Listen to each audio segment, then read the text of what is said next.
Euh, voilà des années, et nos lecteurs le savent bien, que la société de vénerie met en garde euh, ou en alerte contre des mouvements animalistes que l'on voit se manifester en France sous toutes ses formes. C'est-à-dire qu'il n'a échappé à personne le fait que la cause animale est un sujet de société aujourd'hui. Et la partie radicale, c'est les activistes qu'on a bien connus, nous les veneurs, avec les sabotages. Mais en dehors des sabotages, on voit bien que tous les jours, on se préoccupe dans ce pays davantage du bien-être et de la souffrance animale, ce qui au demeurant est une bonne chose. Ce qui me paraît important de dire aujourd'hui, et tout le monde s'en sera bien aperçu, c'est qu'on assiste à une accélération très très brutale de ces mouvements. La pression est très grande et l'activité autour de l'animal sur ces derniers mois a quelque chose, je le dirais franchement, d'inquiétant.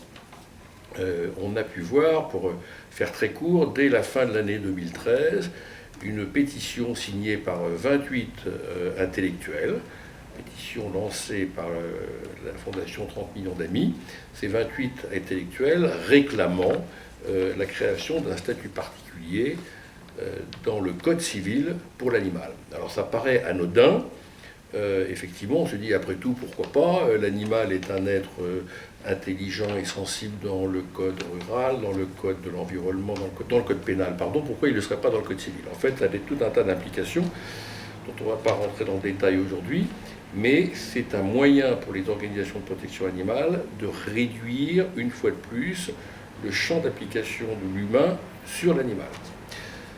Cette pétition a fait beaucoup de bruit. Elle a été suivie en février par un colloque au Sénat organisé par Chantal Joanneau, ancienne ministre de l'Environnement, et un colloque qui s'appelait Écolo Éthique, où on a pu voir une vingtaine d'intervenants, philosophes, romanciers, people, Mathieu Ricard, le moine bouddhiste, entre autres, Peter Singer, philosophe, comment dirais-je, antispéciste australien en direct depuis l'Australie, quand c'est pas rien.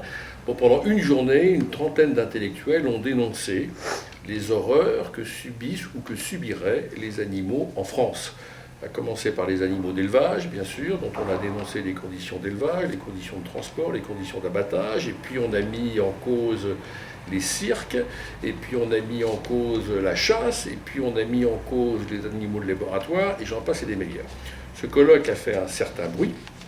Il a rassemblé quand même, je me répète, 500 personnes et des orateurs de talent. Il a été largement relayé par la presse, et à la fin du colloque, Chantal Joanneau a annoncé sans rire qu'elle n'en resterait pas là.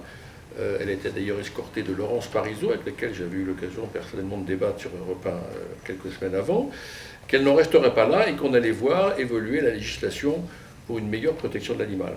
Effectivement, quelques temps après, le groupe de la protection animale à l'Assemblée dirigée par Geneviève Gaillard a déposé une proposition de loi pour la création d'un statut juridique spécifique à l'animal.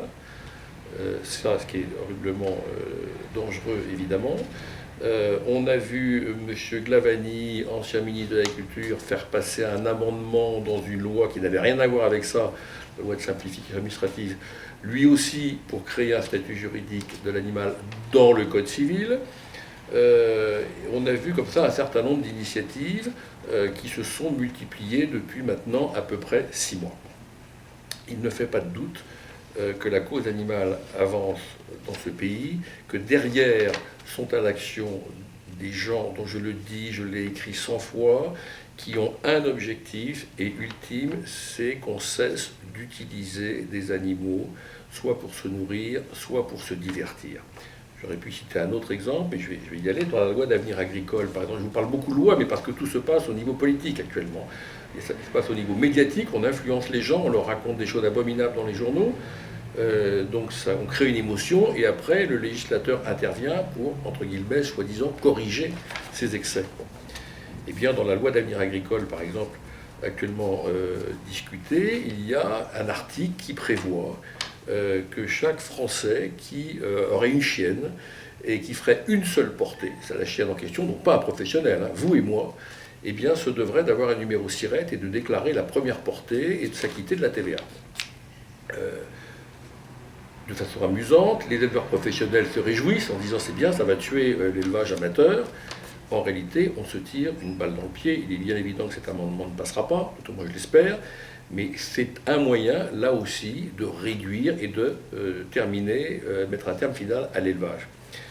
Je reviens à ce que je disais, tout ce mouvement animaliste a pour objectif une société sans viande et sans animaux de compagnie. Parallèlement, vous le voyez, se développe le végétarisme, le véganisme, ce qu'on appelle la cuisine ou la consommation alternative maintenant, hein, moins de viande, ou plus de viande du tout, plus de cuir, et ainsi de suite.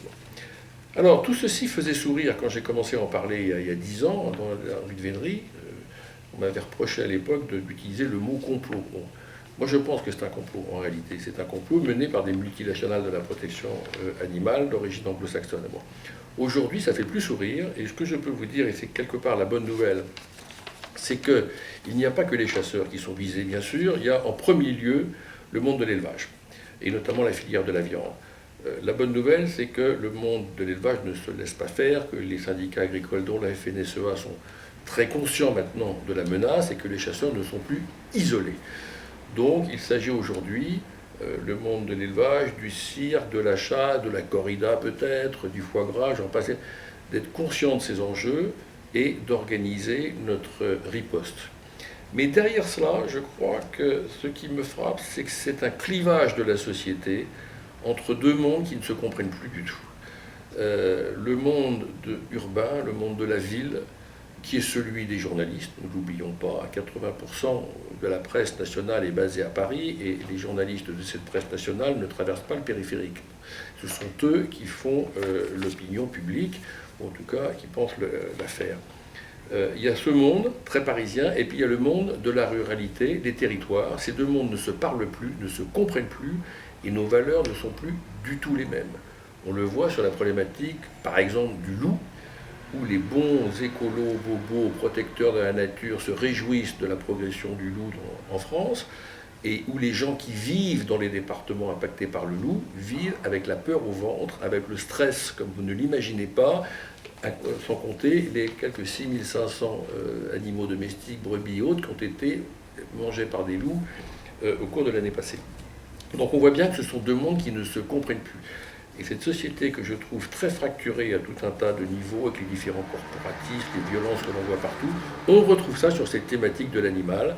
Il y a d'un côté une vision angélique et nouvelle, tout le monde il est beau, tout le monde est gentil, on laisse vivre les petits animaux, et puis de l'autre, une conception classique et traditionnelle qui est la nôtre, qui est l'utilisation, j'ai envie de dire, raisonnable de l'animal.